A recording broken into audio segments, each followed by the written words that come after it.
നിൻഹിതമെന്നിലെന്നും നിറവേറട്ടെ, നിന്നിഷ്ടങ്ങളെന്നിൽ പൂർണ്ണമാകട്ടെ.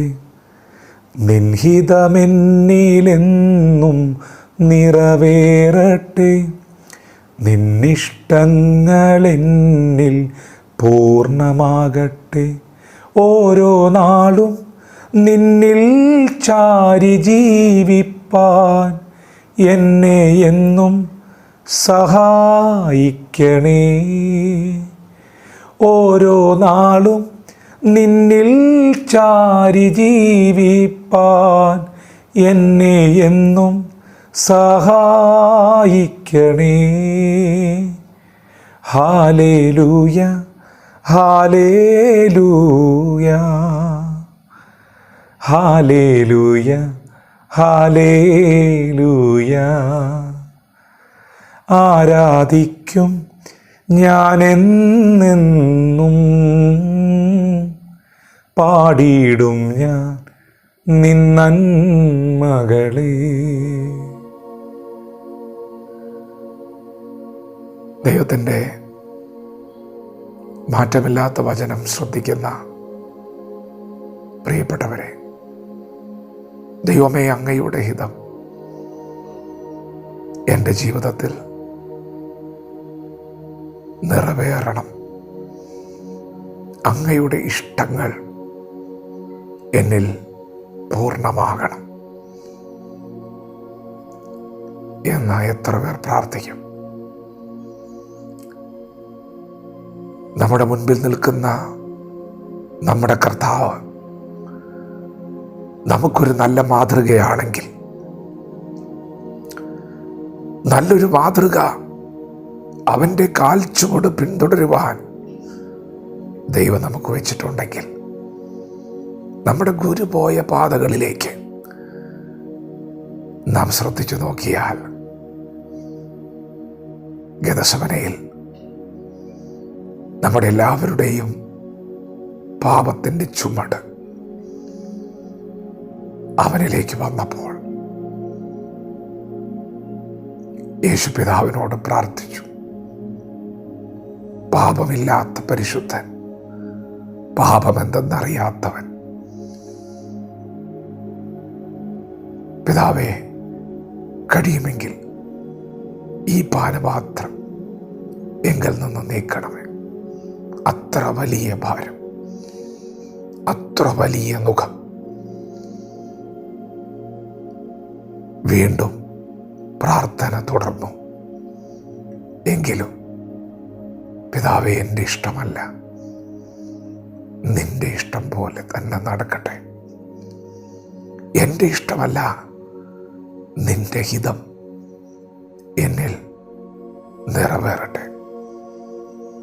മറ്റാർക്കുമില്ലാത്ത ചില വേദനകൾ, ചില ഒറ്റപ്പെടലുകൾ, ചില ദുഃഖങ്ങൾ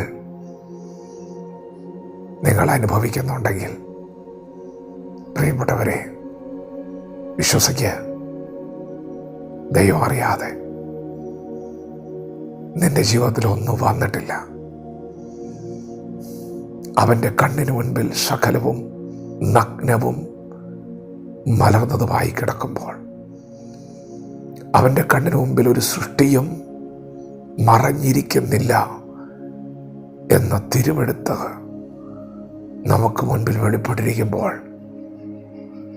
പ്രിയപ്പെട്ടവരെ, ദൈവം അറിയാതെയാണോ നിനക്ക് ഈ ഭാരം വന്നത്, നിനക്ക് ഈ വേദന വന്നത്?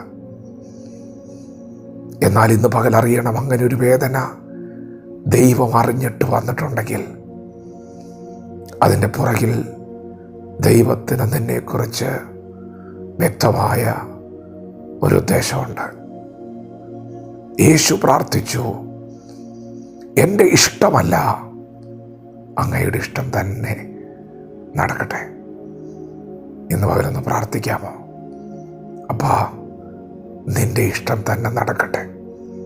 അതെ, ഈ നിമിഷങ്ങൾ അല്പം വേദനയുള്ള, ഭാരം ചുമക്കുന്ന നിമിഷങ്ങളാണ്. നീ മറക്കുവാൻ ആഗ്രഹിക്കുന്ന നിമിഷങ്ങളാണ്. എന്തുകൊണ്ട് അവസാനിക്കുന്നില്ലെന്ന് പറഞ്ഞ്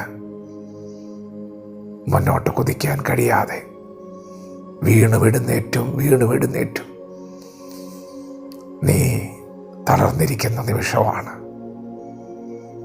പരിശുദ്ധാത്മാവ് പറയുന്നു, അല്പനേരം കൂടെ ഒന്ന് സഹിക്കുക, അല്പനേരം കൂടി ഒന്ന് ചുമക്കുക. ദൈവം സമയം കുറിച്ചു വെച്ചിട്ടുണ്ട്.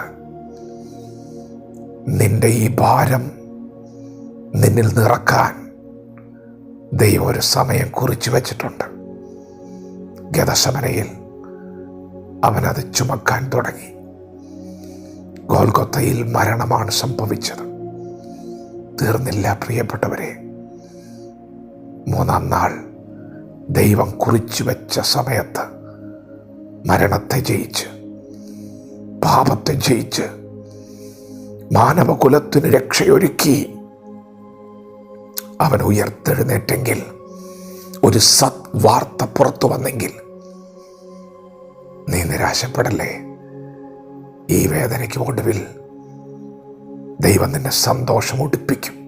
ആർക്കും എടുത്തു മാറ്റാൻ പറ്റാത്ത ഒരു സന്തോഷം ദൈവം നിനക്ക് തരും. വിശ്വസിക്കുക. മുൻപോട്ട് തന്നെ ചുവടുകൾ വയ്ക്കുക. ദൈവം നമ്മെ ഓരോരുത്തരെയും ഈ പകൽ അനുഗ്രഹിക്കുമാറാകട്ടെ. ആമേൻ.